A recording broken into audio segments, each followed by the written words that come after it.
context is a well-known incident from the life of Shankaracharya about 1200 years, 1300 years ago. And this story, in fact, Sri Ramakrishna, in the Gospel of Sri Ramakrishna, you'll find a couple of times Sri Ramakrishna refers to this incident actually. So the story goes like this.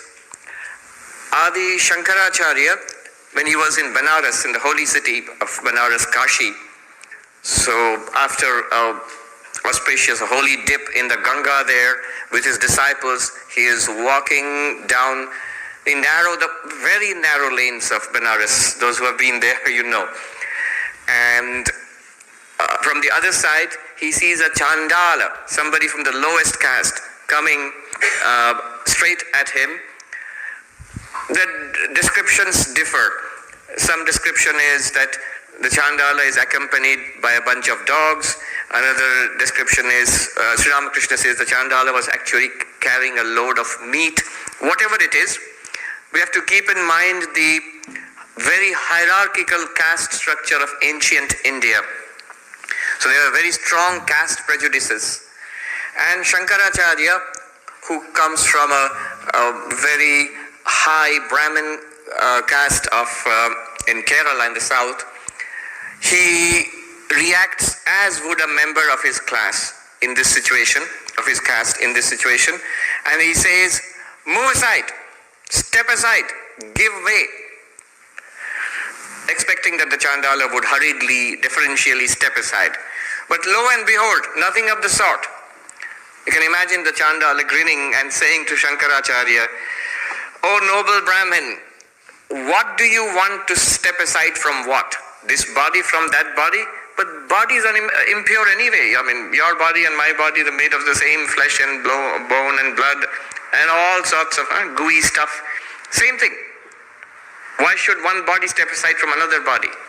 Or do you mean consciousness should step aside from consciousness, which is impossible anyway, and why should it? As consciousness, he's quoting Shankaracharya's own philosophy back to him.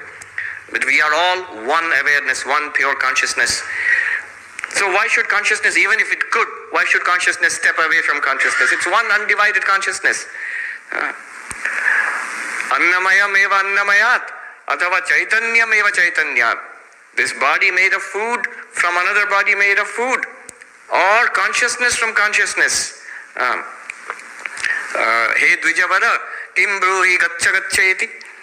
That, oh noble Brahmin, what are you saying? That step away, get away from me. Oh Shankaracharya, you give way. And to his surprise, he's stunned to see this Chandala, who you'd expect to behave differentially, defer to this the great Shankaracharya, no question of giving way, rather challenges him and goes on to say, the same sun shining in the pure water, the holy water of the Ganges there, and the same sun shining in a little puddle in the slum where I live. Is the sun affected by that? No, it's the same sun. Meaning thereby, if you consider yourself to be the sacred water of the Ganges, you coming from a Nambudri Brahmin caste in Kerala, and you are a sannyasi now, and if you consider me to be like that puddle in a slum, all right, but from the point of consciousness which you talk about, is it affected? Or he says, gives another example. The space, there is a golden pot and there is a clay pot. The space in the space enclosed in the golden pot and the space enclosed in the clay pot, they are one and the same. Just because the enclosure is a golden pot and the enclosure is a clay pot doesn't make a difference. So why are you telling me to step aside? So this was a moment of reckoning, of sudden insight for Shankaracharya, and he responds by composing these 5 magnificent verses which he recites at that moment. They are called 5 verses on illumination, Manisha Panchakam, 5 verses on enlightenment. And in these 5 verses, he actually encompasses the entirety of the Advaita teaching, all of Advaita Vedanta in all its complexity and subtlety, You find the essence in these 5 verses. So they have become very popular among non-dualists.